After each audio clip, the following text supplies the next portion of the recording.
This is Kenshin. This is Sunraku. And this is War God Finn. What does these three have in common? Well, a lot. Before I start covering these guys, is Kenshin a mid-tier unit or a top-tier beast? Is this crossover worth spinning your crystals or an easy skip?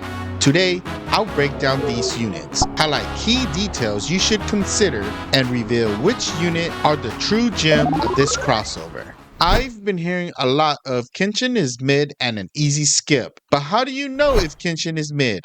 By looking at his kit. Then, wouldn't you want to compare him with a mid-tier unit? Question mark? In this case, he's more comparable to Grand Summoner's Golden Boy, War God Finn, whom is one of the best units in the game. Kenshin is literally another version of War God Finn and Sunraku. Imagine having all three of them on the same team. They all stack. Let's call them the Big Three. Kenshin is like Demon Lord Samurai Rimuru, Sunraku, and War God Finn combined.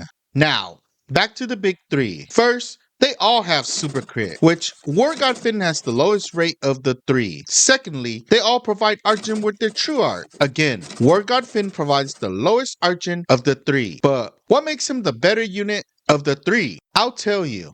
Overall, he's a better unit overall.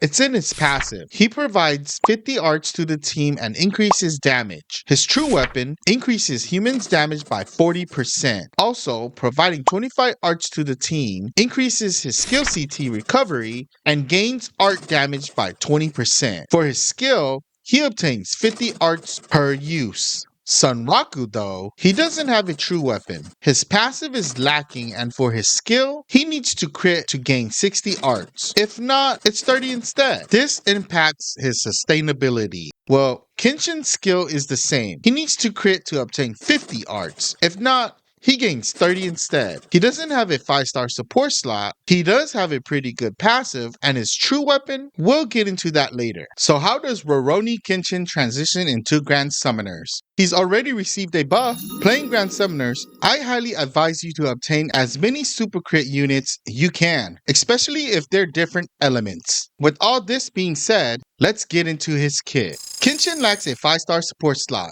Instead, he comes with a 5-star physical, defense, and a 4-star physical. His art technique boosts the team next super art damage by 100%. And since it's from his art, he can easily spam this technique frequently. If you have Demon Lord Samurai Rimuru, you know what I'm talking about. This art is really good to have when pairing with the rest of his kit. His true art grants the team 6 arts per second for 20 seconds, and he's a type F art generator, requiring units' HP to be 50% or higher. As a bonus from his true art, he permanently increases light allies' attack by 50% per use, capping at 200. I can already see how good he will be with Orville D. Grainverge. Now, his super art increases his own super crit rate by 50%, and for 30 seconds, increases all allies' crit rate by 100%. Spoiler alert, he moves his left foot first when utilizing his ultimate move. Grand Summoners made Kenshin a defensive attacker. Kenshin wants to be paired with human and light allies. Meeting this condition, he gains 40% damage resistance for 120 seconds. He increases his own damage by 1% times his own attack divided by 100. So having an attack crest is a good idea. He also increases paralysis resistance by 100%.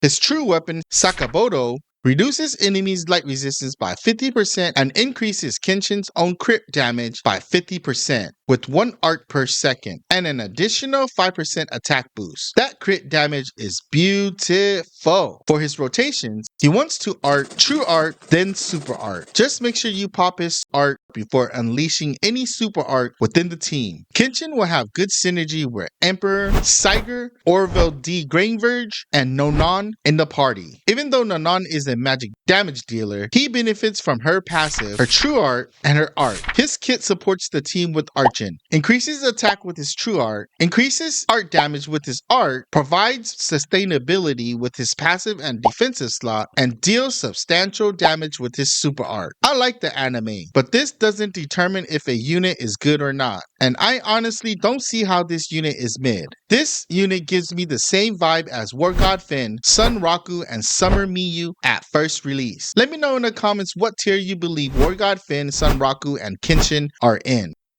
I hope you guys are enjoying my videos. If you are, help out the channel by clicking that like button. That way we can reach even more people. And subscribe if you haven't already. Our next unit is Sanosuke. Literally a better version of Summer Miyu, an underrated unit. For his passive, when he's near death, he fully heals the team's HP and provides 100 arts. Any unit with this is a W. He increases damage to giant boss and damage to enemies in break by 50%. Sanosuke wants to pop his true art first to increase skill CT speed and battle ether output by 75%, with water allies receiving an additional 75% for 30 seconds. This is actually good to help him gain 40 arts from his skill and spam his art for the burst of artgen, which he provides 20 arts, paralysis, and freeze resistance by 100% to the team. For his super art, he ignores enemies' defense when his HP is 80% or more, and for 70 seconds, he has a stackable super art damage increase by 150%. This right here is crazy. Sanosuke versus Shadow. Karate Guy has all physical slots, and his true weapon reduces enemies' water resistance by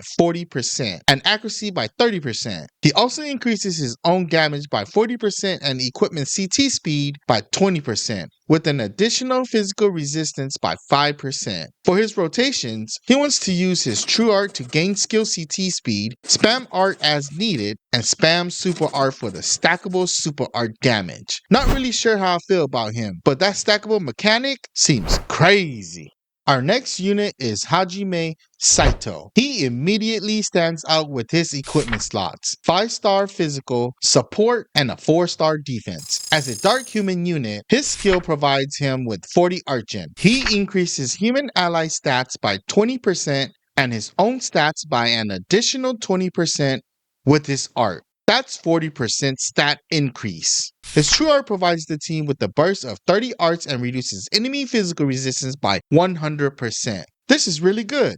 His super art increases his own accuracy and reduces enemies' damage resistance by 75%. And if he's not in any status conditions, he decreases the enemy's damage resistance by 150% instead for 20 seconds. For his passive, he increases his next skill art by 100 and doubles his next super art damage multiplier and break power. He also increases his own damage by 1% times attack and defense divided by 100. His art will help with his damage increase and increase Dark Allies BE output by 15%. His true weapon is good for any dark unit in general. Increases his own damage by 50% and dark damage by 70%. Its passive also increases his attack, defense, and break power by 30% and physical resistance by 5%. This equipment continues to buff his passive. Saito likes to debuff the enemy. His rotation will start with his true art for the physical resistance reduction, art to increase his stats and increase his passive damage, then super art trying to keep him out of status conditions for maximum output. Saito really seems good, but like all units, we won't know until we get the unit. What do you guys think? I've been working hard on these videos, so hit that thumbs up button. Our last unit is the villain, Shishio Makato. His equipment slots are okay, with a 5-star physical, magic, and a 4-star support. His skill reduces enemies' burn resistance by 30%. Let's start with his passive to fully understand this unit a bit better. He increases fire allies art by 3 per second. If he is the leader, he increases fire units art by 5 instead. For sure, he wants to be in fire compositions. He also increases damage, capping at 300% depending on how low his HP is. Also, when he is burning, he increases his damage by 150%. That's 450%. 450%. This dude is crazy, and this is only his passive. For his arts, he increases the team's damage resistance by 30% when they are not in any status conditions. His true art consumes 25% of his max HP and reduces enemies' damage resistance by 150%. For his super art, he has a 100% chance to inflict burn to the enemy for 20 seconds and increases fire allies' damage by 200%. And if his own HP is below 50%, he burns himself for 60 seconds. Let's say he has a taunt tank and he is able to lower his HP to 1. With his rotations, he wants to True Art to gain enemy damage resistance by 150%, then Super Art gaining an additional 200% damage. Plus his passive of 300%, as he burns, he gets an additional 150% damage increase. Am I seeing this right? He gains 650% damage increase? 650%. What the heck is this crazy damage? I just want to see him paired with Shizu. This dude will be good with HM Heart because they both want to be with a taunt tank. This dude is an absolute beast. On paper, this dude is going to change fire compositions for sure if his damage is really this crazy. I can confidently say Kenshin and Shishio will be the gem of this crossover, and the other two units are good as well. I have a Discord if you guys are interested. Although Kenshin doesn't have a support slot like we would like, he's going to play a big part in your team's survivability, bringing value into team compositions. So ask yourself if you should really skip this crossover. I just don't want you to miss out on the opportunity to get a good unit. What's up YouTube, I'm Master Rich. I provide guides, tips, and content for the Grand Summoners community. If you enjoyed the video, don't forget to like, subscribe, and ring that notification bell so you don't miss out on future content. Stay grinding, and you know what they call me,